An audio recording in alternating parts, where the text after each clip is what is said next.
Avatar Meher బాబాకి జై. అవతారుడి ఆజ్ఞలు అని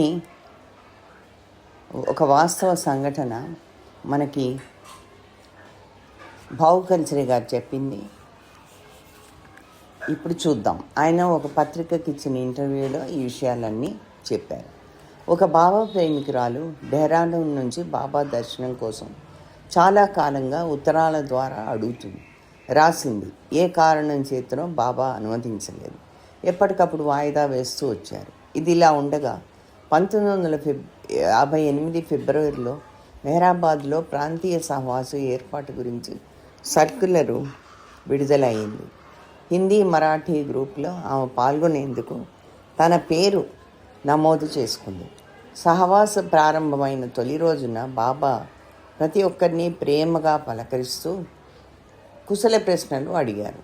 క్యూలో ఆమె వంతు రాగానే ఆమె పేరు ఎక్కడి నుంచి వచ్చింది, ఎవరెవరు వచ్చారు లాంటి ప్రశ్నలు అడిగారు. అందుకు జవాబుగా సహవాసుకు హాజరు కోసం తాను పుట్టింటికి వెళ్ళి అక్కడి నుంచి తన తల్లికి తమ్ముడైన మేనమామతో కలిసి వచ్చానని ఉన్నదున్నట్లు చెప్పింది.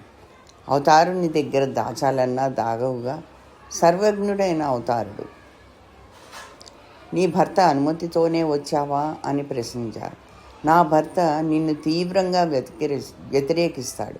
నీపై ఏమాత్రం నమ్మకం లేదు. నేను ఇతర బాబా ప్రేమికులతో మాట్లాడినా ఆయనకి ఇష్టం ఉండదు.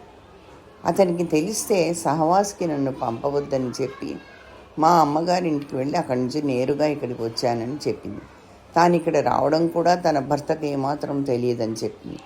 నీవు ఈ విధంగా నీ భర్త అనుమతి లేకుండా రావడం నాకెంత మాత్రం సంతోషంగా లేదు అన్నారు బాబా. నేను ఎప్పుడూ నీతోటే ఉంటాను, కాబట్టి నీవు తిరిగి మీ ఊరు వెళ్ళిపోమ్మని బాబా ఆదేశించారు. ఈ మాటలతో ఆమె మనసు ఆర్ద్రమైంది, కన్నీరు పెట్టుకుంది. కఠినమైన షరతులు విధించారు బాబా. క్షమించమని ప్రాధేయపడింది. తిరిగి మరెప్పుడూ ఇలా చేయనని చెప్పింది. దాంతో ఒక షరతు మీద సహవాస కార్యక్రమంలో పాల్గొనేందుకు బాబా అనుమతిస్తానన్నారు. నీవు తిరిగి డెహ్రాడూన్కి వెళ్ళాక మీ ఇంట్లో ఉన్న బాబా ఫోటోలు అన్నీ తొలగించాలి. బాబా గురించి ఉన్న పుస్తకాలు ఏమైనా ఉంటే వాటన్నిటిని ఎవరికైనా ఇచ్చివేయాలి. ఇతర బాబా ప్రేమికులు ఎవరితోనూ మాట్లాడకూడదు. స్థానికంగా ఉన్న బాబా కేంద్రానికి వెళ్ళరాదు. బాబాకు ఉత్తరాలు రాయకూడదు. తిరిగి మరెప్పుడూ బాబా దర్శనం కోసం ప్రయత్నించకూడదు. ఇందుకు నీవు అంగీకరిస్తే ఈ సహవాస పూర్తయ్యే వరకు నిన్ను అనుమతిస్తానని చాలా కఠినమైన షరతు విధించాను. ఇది చాలా కష్టం కదా బాబా అన్నది. ఇప్పటికీ గుండె గట్టి చేసుకుని నీవు చెప్పినవన్నీ తప్పక పాటిస్తానని వాగ్దానం చేసింది. బాబా కూడా సంతోషించారు. అలా చేస్తే నేను ఎల్లప్పుడూ నీకు తోడుగా ఉంటానన్నారు. సహవాస అయిపోయాక అందరూ ఎవరి ఊర్లకు వాళ్ళు వెళ్ళిపోయారు. ఆ తర్వాత ఈమె గురించి ఎలాంటి సమాచారము లేదు. ఎక్కడ ఉంటుందో ఏమో ఎవరికీ తెలియదు. స్థానిక బాబా ప్రేమికులతో కూడా ఆమె గురించి ఎలాంటి సమాచారం లేదు. బాబా ప్రేమికులు ఎవరినీ ఆమె కలవడం లేదు కదా. భౌతికంగా బాబాతో ఆమె సంబంధం తెగిపోయింది. ఇది ఇలా ఉండగా 1984లో భావుకల్చరి చెప్తున్నది. నేను ఢిల్లీ, ఆ తర్వాత డెహ్రాడూన్ బాబా కేంద్రాలకు వెళ్ళాను. డూన్ కేంద్రంలో నేను అడుగు పెట్టగానే నేను ముందుగా ఈ ప్రేమికురాలనే చూశాను. నాకు ఆశ్చర్యం వేసింది. బాబా నిన్ను సెంటర్ కార్యక్రమాలకి హాజరు కాకూడదని షరతు విధించారు కదా, నీవెలా వచ్చావని అడిగితే వచ్చామని ఆమెను చూస్తూనే అడిగాడు. నేను నిభాయించుకోలేక నేరుగా ప్రశ్నించాను.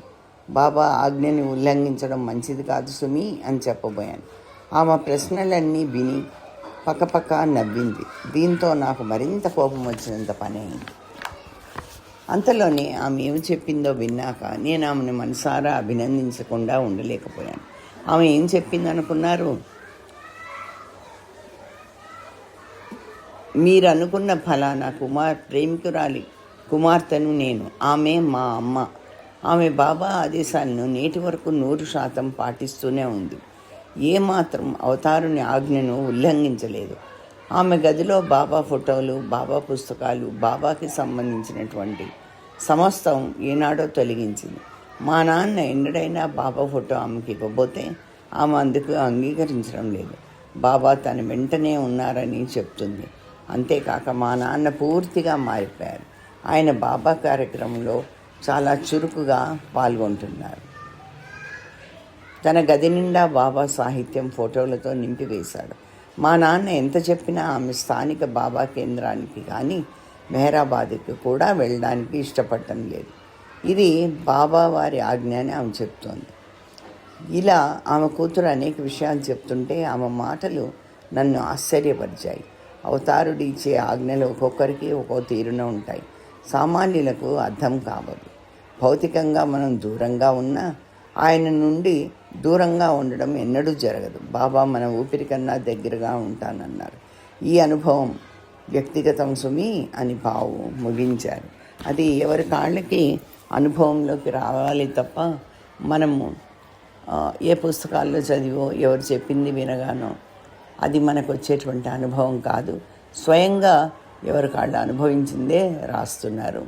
ఆ రకంగా ఆమె బాబా ఆమెతోటే ఉన్నారనడానికి ఏమాత్రమూ సందేహం లేదు.